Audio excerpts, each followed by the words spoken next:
Bismillahirrahmanirrahim. Assalamualaikum warahmatullahi wabarakatuh. Allahumma sholli ala sayyidina Muhammad wa ala ali sayyidina Muhammad. Aku mau bayar hutang dulu ya. Tajuk ini di request lama gitu ya. Tak cari-cari arsipnya di mana itu nggak ketemu sampean saking lamanya. Mumpung aku ingat, aku bayar hutang dulu dan maaf baru sekarang aku bisa membayar hutang itu ya. Saudara kita ini, saya lupa cewek apa cowok, itu minta dijelaskan tentang kami itu ya. Nahnu, kami ya. Karena di Al-Qur'an itu sering dan bukan sering lagi, banyak menggunakan kata kami, yaitu kata ganti Allah menggunakan kata kami gitu. Padahal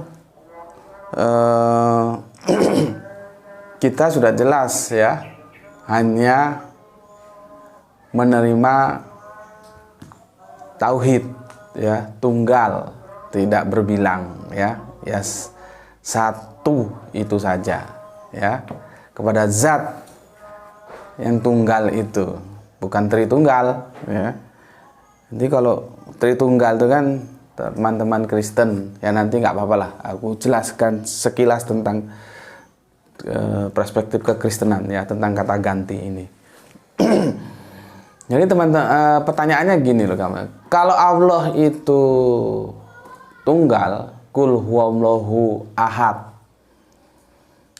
ya, kenapa kok menggunakan kata ganti kami?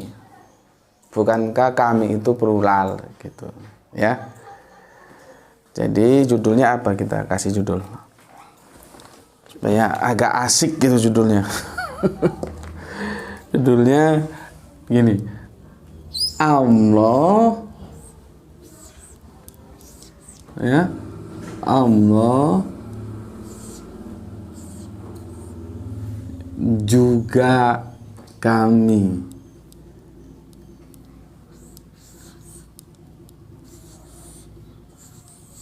Ini ya.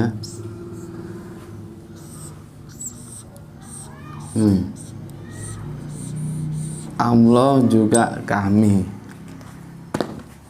Ya. Ini judulnya. Ini ya. Di Islam itu harga mati sudah, Allah itu esa.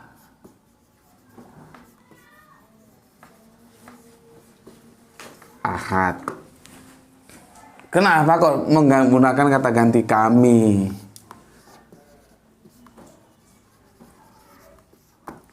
Ya. Tuh. Sebetulnya fenomena ini tidak hanya terjadi di dalam Islam saja, di dalam teman-teman yang sekarang di Kristen itu juga ada. Kalau kalian paham ya, masalahnya kan teman-teman Kristen hanya berpegang pada terjemahan tapi tidak ke teks yang itu berbahasa Ibrani ya, hanya terjemahan saja, sehingga tidak tahu bahwa di sana juga ada fenomena seperti ini. Untuk mereka-mereka yang terdidik itu biasanya tahu, yang menguasai bahasa Ibrani, Aramaik itu tahu gitu ya.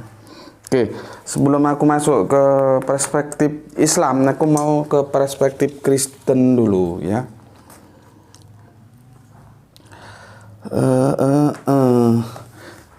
Begini, dalam perspektif Islam dan Kristen mempunyai permasalahan yang sama, yang apabila tidak dipahami dengan tepat menjadi keblangsak. Nah ini dengar ini, para musyrik-musyrik ini dengar. musyrik itu Tritunggal itu musyrik ya. Kalau kelakuannya itu kan syirik, orangnya itu musyrik. Nah, kalau yang kita ini dan teman-teman Kristen yang Allahnya tunggal itu tauhid gitu ya. Jadi ada tauhid, ada syirik gitu ya. Oke, di dalam penyebutan ya itu ada yang namanya yang maha tunggal itu disebut El. Ya. Ya, El. Tetapi jangan lupa kadang-kadang juga dia menjadi Eloh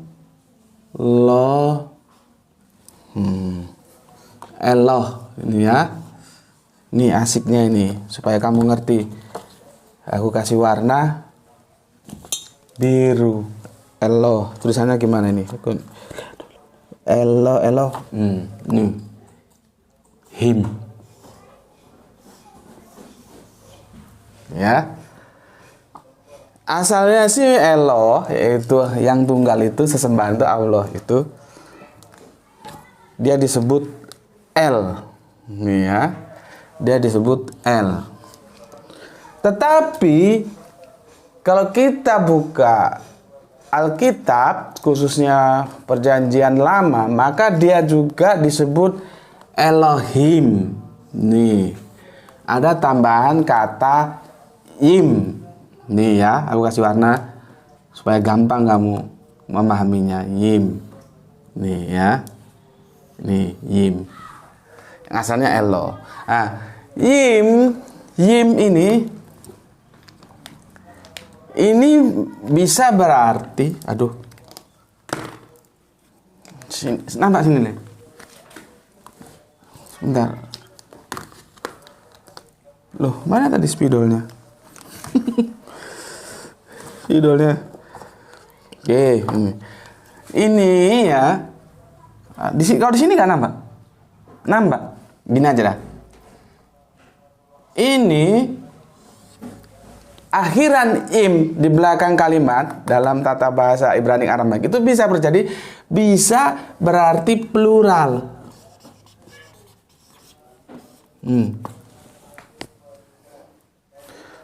Ya. Tetapi jangan lupa dia tidak hanya mengatakan kuantitatif, tapi dia bisa mengatakan, saya tak kutip bahasa Inggrisnya, aku kurang pintar nulis Inggris takut keliru. Nih, majestic,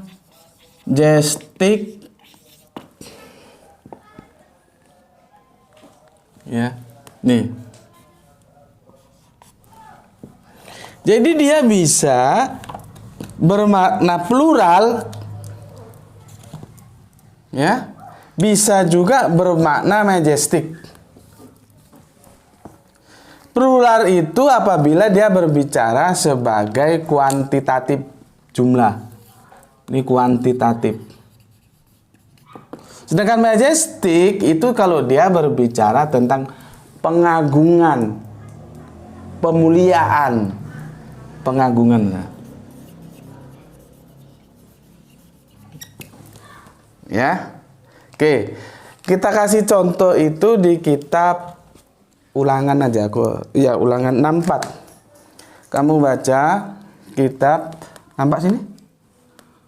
Kitab Ulangan 64. Ini teman-teman yang musyrik ini dengar ini supaya tahu kamu. Supaya kamu kembali ke jalan yang benar menyembah Allah yang tauhid. Jangan Allah yang tunggal, bukan Allah yang tritunggal ya. Nih. Aku baca aja ya, nggak usah aku tulis. Shema, O Israel, Yahweh Elohim, Yahweh Ehad. Ya, dengarlah hai orang Israel, Tuhan Allah kita, Tuhan itu Esa. Gitu kira-kira terjemahan lepasnya. Orang akan bingung ini. Di sini ada Ehad, tapi di sini ada Elohim. Gitu loh ya. Lihat ini. Sema o Israel, ini kan Yesus ditanya. Tapi ini waktu yang ngomong kalau di Ulangan ini nanti akan diulangi Yesus di Markus 12:29 ini. Di Markus, dan copy paste-nya sama persis. 12:29. Makanya semua Allah itu menyampaikan Allah yang Tritunggal, bukan Allah Tritunggal. Ini di Ulangan, ini di copy paste apa adanya oleh Yesus gitu juga orang masih keliru. Kok bisa keblangsak gitu Allah Tritunggal? Dari mana Tritunggal itu? Kalau memang Allah Tritunggal itu, Yahudi itu Tritunggal. Musa juga Tritunggal. Waktunya Yahudi tunggal, karena Kanjeng Nabi Musa menyampaikan tunggal, Kanjeng Nabi Isa juga tunggal, nanti ditutup Kanjeng Nabi Muhammad juga di Al-Ikhlas tunggal. Gitu kok masih bisa keblangsak kalian Allah Tritunggal itu dari mana? Gitu loh. Ya, ini masih sama ini. Karena ini Yesus mengcopy paste apa yang disampaikan oleh Kanjeng Nabi Musa. Kanjeng Nabi Isa mengcopy paste apa yang disampaikan Kanjeng Nabi Musa, yaitu Allah yang ehad ini. Ya. Sementara di sini dia pakai gini loh. Ada gini, Elohim. Kalau di sini kan nampak? Nampak. Di sini dia Elohim. Tapi di sini dia ditutup dengan ehad. Ya. Yang jelas kalau ehad itu tunggal. Satu. Sedangkan Elohim itu jamak, kata ganti jamak. Elohim itu berasal dari ini loh, aku jelaskan tadi. Ya. Ini dia. El itu tunggal. Tapi kadang dia juga disebut menjadi Elohim, ya. Seperti yang tertera di Ulangan 64 dan Markus 12:29 yang aku baca tadi. Ya. Jadi bagaimana ini? Apakah Allah L itu jamak gitu loh? Oh enggak, Allah tunggal. Tapi bagaimana tunggal? Dia di sini memakai kata ganti jamak. Maka penyelesaiannya kita lari ke sini. Bahwa akhiran yim, ya, dalam perspektif bahasa Ibrani Aramaik itu bisa berarti plural. Ya, kalau dia mengatakan jumlah kuantitatif satu kemungkinan, ya. Kita catat. Jadi kita hamparkan semua, nanti baru kita pilih yang tepat. Satu kemungkinan. Ada kemungkinan lain majestic. Dua kemungkinan. Apa itu? Penghormatan, pengagungan, gitu loh. Maka yang kita ambil adalah pengagungan. Jadi menggunakan kata ganti Elohim itu bukan berarti Eloh yang berbilang, yang 1, 2, 3, bukan. Tapi Eloh yang agung. Karena him di sini artinya pengagungan. Maka kloplah kalau dikatakan bahwa ehad. Sema o Israel Yahweh Elohim, Yahweh ehad. Jadi Allah yang agung itu ehad, tunggal. Nah, selaras dia, nggak benturan. Paham ya? Nggak bingung ya di sini ya? Karena kalau kamu nggak paham bahwa akhiran yim itu mempunyai dua kemungkinan, kamu akan bingung. Bagaimana di sini disebut plural, di sini disebut tunggal, ya?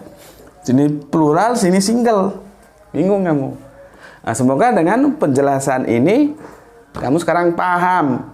Jadi meskipun L itu disebut Elohim, itu bukan berarti dia plural. Dia tetap aja single, tunggal, ya. Karena him itu bermakna majestic atau pengagungan atau pemuliaan, seperti itu. Oke.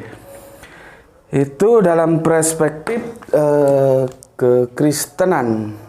Mana penghapus, Le? Oh, ini. Aku hapus ya. Sekarang kita masuk ke perspektif keislaman. Ya. Banyak Allah menggunakan kata ganti kami. Meskipun kadang-kadang aku. Ya, tapi nggak pernah Allah itu saya, nggak pernah. Dan aku udah jelaskan ya, kenapa Allah itu tidak pernah diterjemahkan atau menggunakan kata ganti saya, itu nggak pernah.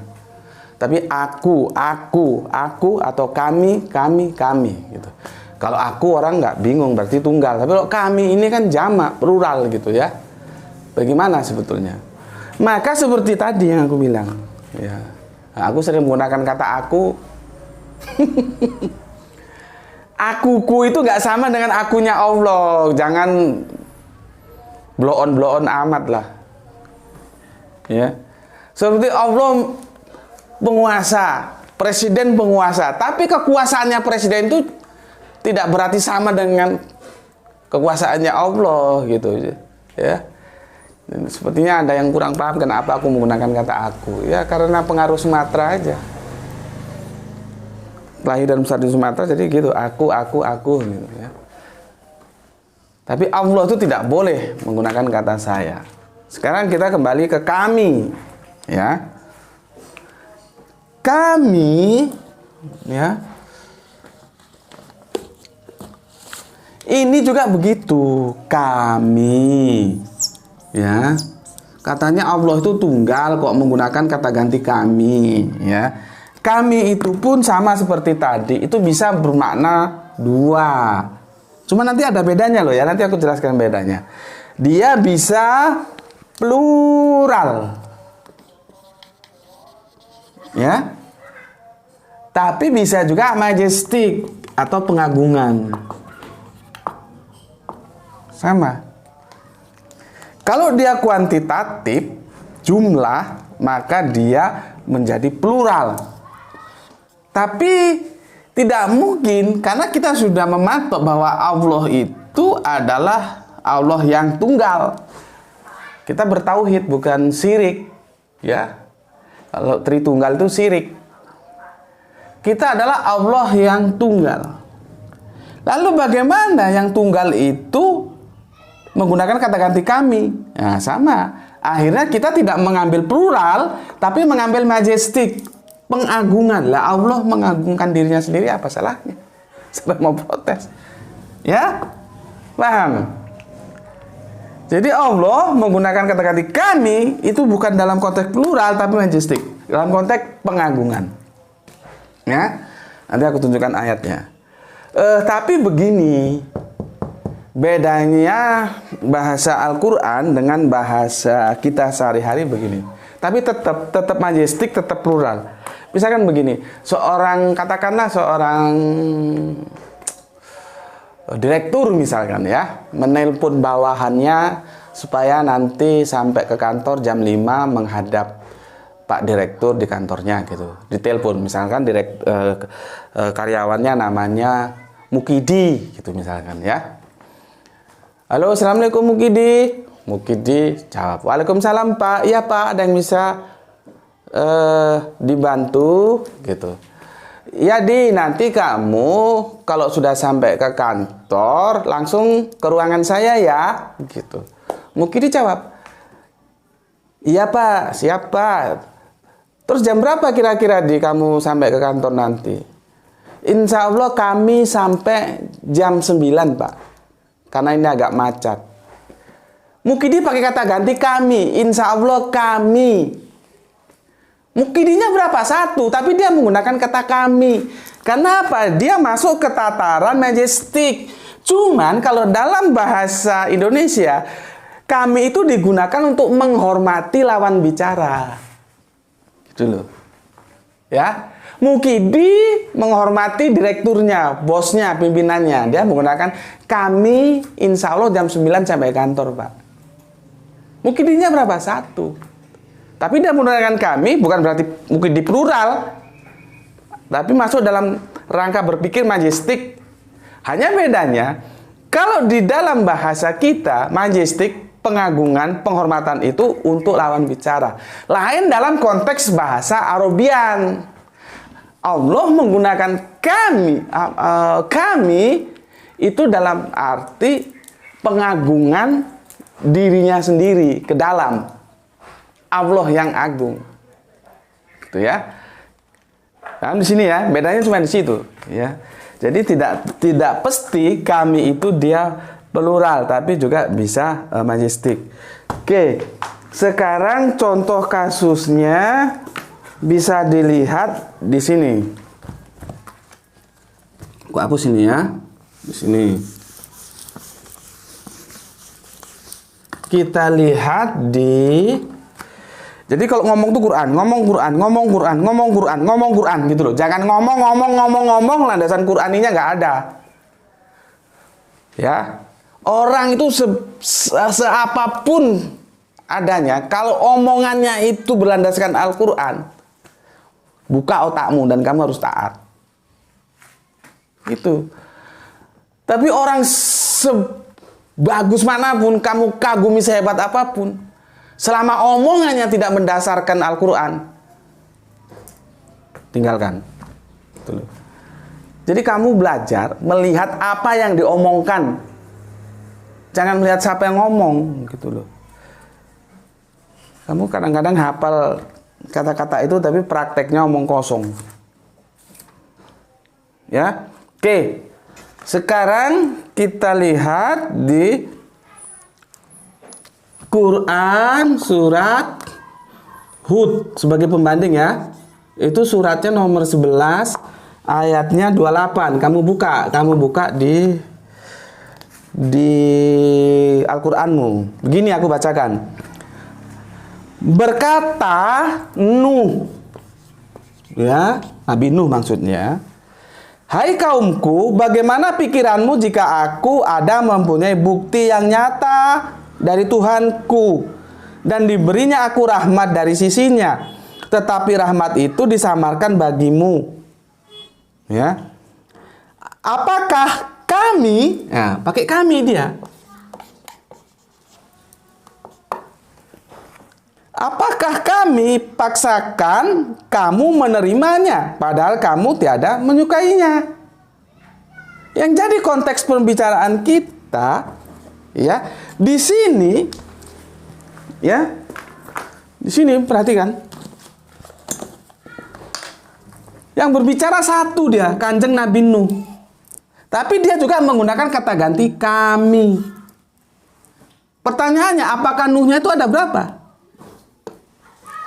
Kan tetap satu. Mana ada Nuh 1, 2, 3? Lalu mengapa menggunakan kami? Apakah Nuhnya plural? Oh tidak. Itulah yang kita sebut tadi majestic, mengagungkan, majestic.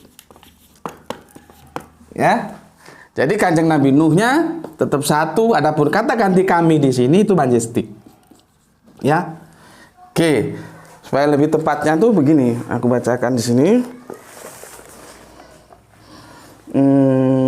Hud 11 28. Sebentar ya, sabar. Bismillahirrahmanirrahim.